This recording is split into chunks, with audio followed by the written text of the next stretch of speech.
अच्छी जिंदगी अल्लाह देगा, कैसे देगा अच्छी जिंदगी? आज हम अच्छी जिंदगी समझते हैं कि 4 पहिया हमारे मिल जाए, 3 मंजिला बिल्डिंग बन जाए, इलेक्शन में जीत जाए, भट्टा चल जाए, तो आदमी कहता सबसे अच्छी जिंदगी उसकी है। इमाम मालिक से पूछा गया था, अरे इमाम मालिक आप ये बताओ कि अच्छी जिंदगी किसकी है? तो इमाम मालिक ने अच्छी जिंदगी की तफसीर की थी, फरमाया था अल्लज़ी याकुलु हलाला, अच्छी जिंदगी उस इंसान की है जो हलाल रोज़ी खाए, वयल्बुसु हलाला, और जो हलाल कपड़ा पहने, जिसकी रोज़ी हलाल हो, जिसका कपड़ा हलाल हो, अल्लाह फरमाता है उसकी ज़िंदगी अच्छी है, हम उसको अच्छी ज़िंदगी अता करेंगे। इसलिए लोगों, ईमान भी ज़रूरी है और ईमान के साथ साथ हलाल रोज़ी भी ज़रूरी है, तभी हमारी नमाज़ें बारगाह मौला में कबूल होंगी। आज ईमान के लुटेरे बहुत घूम रहे हैं, बहुत घूम रहे हैं ईमान के लुटेरे। इसलिए ऐसे लोगों से हमें आपको बचना ज़रूरी है। ईमान नाम है नबी से सच्ची मोहब्बत का। मोहब्बत करो, अपनी औलाद से ज़्यादा नबी से मोहब्बत करो, और सहाबा ने करके दिखा दिया। हज़रत उमर रदी अल्लाह ताला अन्हु एक दिन घर से निकले तो सोचा कि आज मैं हुजूर से ऐसी बात करूंगा जिससे हुजूर को हंसी आ जाए। बहुत मोहब्बत करते थे सहाबा, और जिसको जिससे मोहब्बत होती है उसके चेहरे पे गम देखना आशिक गवारा नहीं करता। हज़रत उमर ये सोच के गए कि आज मैं ऐसी बात करूंगा जिससे हुजूर को हंसी आए। हज़रत उमर गए, और जब हुजूर के घर पहुंचे तो हुजूर किस हालत में थे?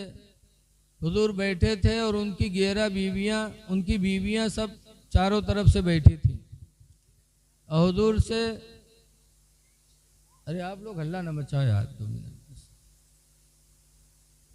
टाइम ज़्यादा हो रहा है, बस 7 मिनट बाकी है। 7 मिनट और मेरी तकरीर सुन लो, फिर उसके बाद अगला प्रोग्राम आपके सामने होगा। दरूद शरीफ पढ़ लीजिए, सल्लल्लाहु अलैहि नबी उम्मी वाला अलैहि वसल्लम बारिक वसल्लम। हुजूर के घर हुजूर की बीबियां घेरे बैठी थी, कह रही थी आप जो महीने में खर्चा देते हो पूरा नहीं होता, खर्चा बढ़ाइए। सब बीबियां हुजूर से खर्चा बढ़ाने के लिए फरियाद कर रही थी बैठी। उसी दरमियान में हज़रत उमर पहुंच गए। हज़रत उमर को क्या पता चला कि हुजूर के घर में क्या हो रहा है? हज़रत उमर पहुंचे, कहने लगे अल्लाह के रसूल एक मसला बता दो। कहा क्या? कहा एक आदमी है, उसकी बीवी उससे खर्चा ज़्यादा मांगती है और वो उतना दे नहीं पाता है, तो इसके बारे में आप क्या बताते हैं? तो हुजूर हंस पड़े और हंस के कहते उमर जो मसला पूछने आए वही तो मेरे घर में भी छिड़ा हुआ। मकसद अदा हो गया, हुजूर को हंसा दिया। लेकिन जब हुजूर ने फरमाया कि बीबियां बैठी हैं, ये खर्चा मांग रही हैं कि ज़्यादा खर्चा दो महीने का, तो हुजूर की बीवियों में हज़रत उमर की एक बेटी हफ्सा भी थी। बस हज़रत उमर आगे बढ़े और अपनी बेटी हफ्सा का गला पकड़ के दबा दिया। गला दबा के फरमाते हैं रसूलुल्लाह को तकलीफ देती है, जो अल्लाह के रसूल थे उस पर सब्र कर। हज़रत अबू बकर को पता चला तो उनकी भी एक लड़की हज़रत आयशा हुजूर के निकाह में थी, वो आए और अपनी बेटी आयशा का गला दबाया, कहा हुजूर को तकलीफ दे रही है। मेरे भाइयों, सहाबा के दिलों में अपनी औलाद की मोहब्बत कम थी, नबी की मोहब्बत ज़्यादा थी, तभी वो कामयाब हुए। आला हज़रत इमाम अहले सुन्नत जो आज पूरी दुनिया में चमक रहे हैं, सिर्फ मोहब्बत रसूल का नतीजा। पूरी ज़िंदगी मेरे मुजद्दिद ने अपने नबी की तारीफ में गुजारी। पूरी ज़िंदगी कहा करते थे या रसूल अल्लाह, तुम्हें जाना तुम्हें माना न रखा गैर से काम, तुम्हें जाना तुम्हें माना न रखा गैर से काम, और लिल्लाहिल हम्द में दुनिया से मुसलमान गया, लिल्लाहिल हम्द में दुनिया से मुसलमान गया। वाला हजरत एक जगह और फरमाते हैं, कि रिस्क खुदा खाया किया और फरमाने हक टाला किया। अल्लाह की रोज़ी हम खा रहे हैं और उसका फरमान टालते जा रहे हैं। रिस्क खुदा खाया किया और फरमाने हक टाला किया और शर्म नबी खौफे खुदा ये भी नहीं वो भी नहीं। न नबी की शर्म रह गई न खुदा का खौफ रह गया। ये हम तरह तरह की रोजियां खाते हैं और अल्लाह ताला के फरमान को टालते चले जा रहे हैं। इसलिए लोगों, 4 दिन की जिंदगी मिली है, अपने रब को राजी कर लो। आज सब आशिक आला हजरत हैं। एक जगह जलसे में गया तो शायर साहब नात पढ़ रहा है और नात पढ़त पढ़त के मजमे में है कोई आला हजरत का दीवाना जो नारा लगा दे, है कोई आशिक आला हजरत जो नारा लगा दे। तो एक थोर खड़ा भवा पैंट बू सटल्ला जाने देखे में लागत रहा मेहनत से नाई नहीं से का। अब मुँह करिया करिया पान पुकार खाए, चेहरे पर दाढ़ी नहीं और नारा लगाए मसल के आला हजरत जिंदाबाद, मसल के आला हजरत जिंदाबाद। आला हजरत वाले हो तो आला हजरत का पैगाम भी कभी आपने सोचा? गुजरात का एक गुजराती बरेली आया था, कहा था आला हजरत मैं परेशान हूँ, कोई वजीफ़ा बता दो। और उसके चेहरे पे दाढ़ी नहीं थी। तब आला हजरत ने फरमाया सुनो, दाढ़ी रखाना वाजिब है और वजीफ़ा पढ़ना मुस्तहब है। वाजिब जब तक पूरा नहीं करोगे मुस्तहब तुम्हारा खुदा कबूल नहीं करेगा। जाओ। आला हजरत ने वापस कर दिया। गुजराती मुसलमान चला गया। कुछ दिनों के बाद जब उसके चेहरे पे दाढ़ी सज गई तब फिर बरेली आया। तब आला हजरत देख के मुस्कुराए, कहाँ बेटा अब तुमने वाजिब को पूरा कर लिया है, तुम्हारी ज़बान से अल्लाह मुस्तहब भी कबूल करेगा। तो आज हम आशिक आला हजरत बनते हैं और चेहरे से दाढ़ी बनवा रहे हैं। ये दाढ़ी किसके लिए थी? मुसलमानों ही के लिए थी। ऐ लोगों, चेहरों पे दाढ़ी सजा लो। हजरत अली शेर खुदा के मानने वालों, इमाम हसन के मानने वालों, अभी करबला के ताल्लुक से नात पढ़ी जाए तो आप रुपया देंगे, देना चाहिए, ये इश्क है। लेकिन कभी आपने सोचा भी कि हसन हुसैन की ज़िंदगी कैसी थी, अली की ज़िंदगी कैसी थी? हजरत इमाम हुसैन ने यजीद के हाथ पे हाथ नहीं दिया था, मुरीद नहीं हुए थे। काहे? मुसलमान था, कलमा पढ़ता था, फिर भी मुरीद नहीं हुए। किस लिए? इसलिए कि सबसे पहले उम्मत मोहम्मदिया में चेहरे से दाढ़ी बनवाने वाला यजीद है।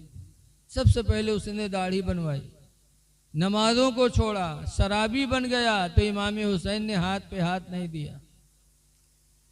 मदीना छोड़ना पड़ा, छोड़ दिया। मक्का छोड़ना पड़ा, छोड़ दिया। करबला में शहीद होना पड़ा, शहीद हो गए, लेकिन ऐसे फाजिर के हाथ में हाथ नहीं दिया। तो क्या आप दाढ़ी बनवाओगे? फिर क्या हुसैन खुश होंगे आपसे? क्या आप हुसैनी बन सकते हैं? हजरत अली शेर खुदा के चेहरे पे दाढ़ी कैसी थी?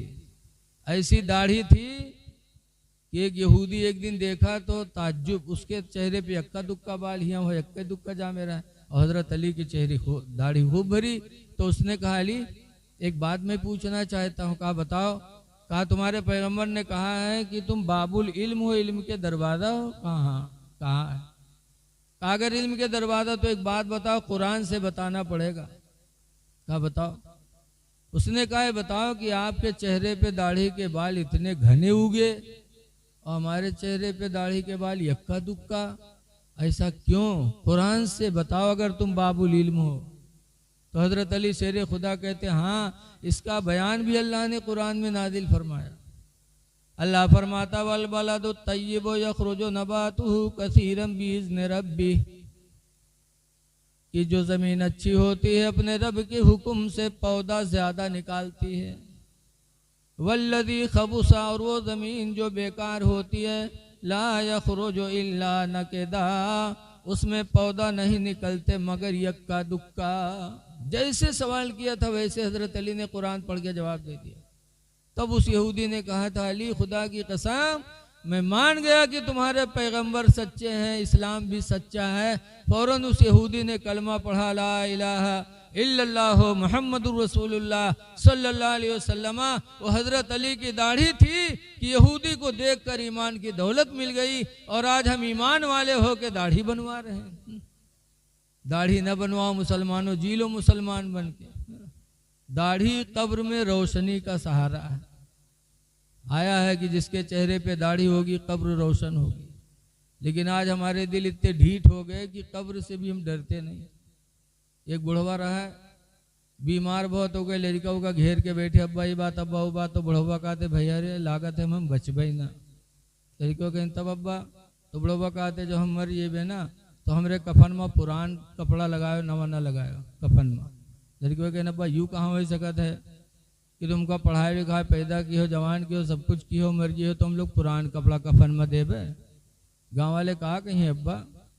तो बुढ़वा कहते गाँव वाले चक्कर में पड़ के सारे हमको फंसाए दे हो रे। कहीं काहे अब्बा। तो बुढ़वा कहते है अरे पुरान कपड़ा में लपेट के रखो कब्र में, ताकि जब फरिश्ते सवाल करे आई हैं देखिए कफन पुरान, तो कहे तो बहुत पहले मर चुका है, कहीं हिसाब होगा छोड़ो। तो छोड़ छाड़ चले जाइए और नवा कपड़ा में लपेट के रखिए, जुड़ते जुड़ जाइए कि नहीं जुटी है रे। बताओ ऐसे ऐसे बुढ़वा परे हैं कि जिंदगी भर तो दलाली करवे कि नहीं, मरे के बादो सोचते हैं 420 ही करे। हाँ। लेकिन नहीं लोगों, कब्र में जाना बरहक है, कब्र बड़ी अंधेरी कोठरी है। हाँ। कब्र की तैयारी करो। आला हजरत इमाम अहले सुन्नत इतने बड़े आलिम दीन हो के कब्र की तारीकी को याद कर कर खुदा की बारगाह में दुहाई करते थे, नबी की बारगाह में, या रसूल अल्लाह खड़े हैं मुनकर नकीर सर पर, न कोई हामी न कोई आवर। खड़े मुनकर नकीर सर पर, न कोई हामी न कोई आवर। और बता दो आकर मेरे पैगंबर कि सख्त मुश्किल जवाब में है। दुआ है कि अल्लाह ताला हमको आपको अमल खैर की तौफीक अता फरमाए, और फारिग होने वाले बच्चों को अल्लाह ताला तरक्कियाँ अता फरमाए और बामल हाफिज़ आलिम बनाए। अस्सलामु अलैकुम वरहमतुल्लाहि वबरकातुहू।